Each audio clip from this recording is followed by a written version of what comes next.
Ayan, good morning, good morning. May bagong recipe na naman tayo na sumisikat dito sa ating bayan. Napakasarap. Pork sisig mga kaibi. Hindi muna tayo nag-ayos ngayon ng mga sasakyan. Nagluluto muna tayo. Kunting negosyo, kunting kalaman.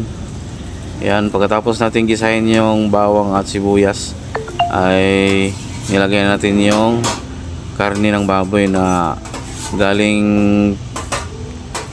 na fry. Ang unang-unang ginawa natin ay pinakuluan yung karning baboy ng 10 to 15 minutes. Ayan, para maging hindi siya manigas pag i-fry.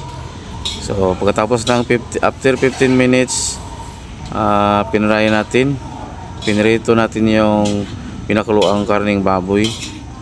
At saka pagkatapos naman ay chinap-chop natin yung ng pino, yung after fry. Ayan, nilagyan natin ng magic sarap pang palasa. Ayan, huwag kayong magtaka kung bakit, baka magtaka kayo na marami yung nilagay ko. Hindi, konti lang yan kasi maliit yung kutsara natin Tapos yung paminta na powder, yun, di ba? So at saka mag-fry kayo, huwag yung sobrahan, baka masunog. Saka yung nilagay natin na pinaka the best secret ingredients ko, my own version. Yan yung puting yan hindi yan magic sarap, hindi yan harina. Sige, i-reveal ko na lang. Crispy mix yan, original crispy mix yan. Akala nyo yung crispy mix doon lang ilalagay sa pagpiprito, hindi. Pwede yan, yan ang sikreto ko, my own version.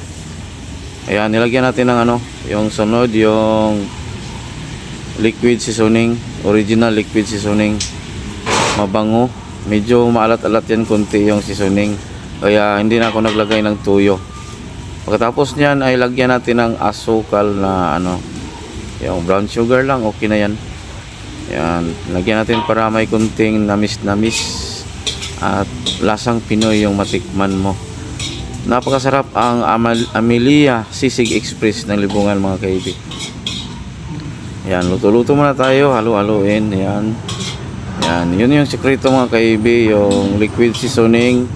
At yung number 1 talaga yung crispy mix, yung gamit ko para mabango. Pagkaluto niyan ay nangangamoy talaga, aroma. Ayan, lilitaw talaga yung aroma niya. Pagbukas mo pa lang ng takip ay lilitaw na. Kung sa Bisaya pa, mga lisbog yun. Nilagyan natin ng carrots. Hinihiwa-hiwa ng kunti. Hinihiwa ng maliit. Yan ang special pork sisig na may carrots. Yung pork sisig talaga walang yung iba, my own version kasi ito. Yan. Pagkasunod ay ilagay natin yung atsal. Hinihiwa pa rin ang pino. Healthy yan kasi may gulay na carrots yan, di ba? At saka makulay yung buhay. At saka makulay rin yung pork sisig mo pag may ganyan. Yan ba? Masarap yan. Super sarap ang pork sisig ko. Amelia Sisig Express ng Libungan. Yan, di ba? So pagkatapos niyan ay painaan natin ng kunti yung apoy para hindi masunog yung karne natin, hindi mangitim. At huwag ka nang maglagay ng tuyo kasi yung liquid seasoning ay medyo maalat na yun.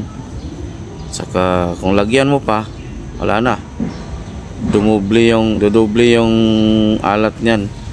So baka hindi na mabenta yung hindi salabol yung sisig mo pag may tuyo. Pwede man maglagay ka ng tuyo, isang takip lang, isa or dalawa, yun lang. Huwag mong pasobrahan. Yan, dinagdagan natin ng kunting mantika kasi kung sa Bisaya pa, nagmala siya ba, na-absorb kasi sa karne. Mas marami kasi ang ano diyan, laman kontra sa ano, yung taba. Mas maganda kung mag pork sisig ka, wag yung ano, wag yung maskara kasi makakasira yon ng customer. Masira ka sa customer mo niyan. Mura pero naghahabol ka sa malaki ang ginansya mo. Pero wag yon, pangit yon. Ito talaga pork sisig, pork belly. Yan. Dinagdagan natin konti ng yung puti, yung crispy mix yan, di ba? Try nyo magsisig at lagyan ng crispy mix. Di ba ang sarap? Balik-balikan mo talaga yung lasa. Dinagdagan natin konti na ano kasi pag tikim ko kulang pa. Ang dami kasi yung karne na ano niluto natin, 3.5 kilos yan. 3.5 kilos. Aabot na yan ng 50 serve. Saka nilagay natin yung hiniwa-hiwa na paislanting na ano, sili na green. Hindi yan maanghang na sili. Pero maglagay tayo ng sili mamaya na ano, sili Bisaya. Ayun. Hindi tayo nakabili ng ano, labuyo. Nakalimutan. Pero may sili tayong Bisaya. Para medyo maanghang konti. Ayan. Kailangan mo magluto niya na hindi malakas yung apoy. Kasi masusunog at masisira yung itsura ng sisig. Ayan. Diyan ay tinikman ko kung okay na ba yung timpla. So, may kulang pa konti. Yung asukal. Ayan, nilagyan ko ng asukal. Konti. So mamaya ganyanin natin, may butas sa gitna parang ano. Kasi dyan tayo maglagay ng itlog mamaya. Pero hindi ko na ipakita yung itlog kasi ano, mataas na yung video natin. Importante na nasabi ko rito sa ano, voice over. So lalagyan natin ng itlog mamaya at pagkatapos niyan ay okay na. Ready na i-serve. So halo-haloin lang ng konti. Yan na. Pork sisig, masarap.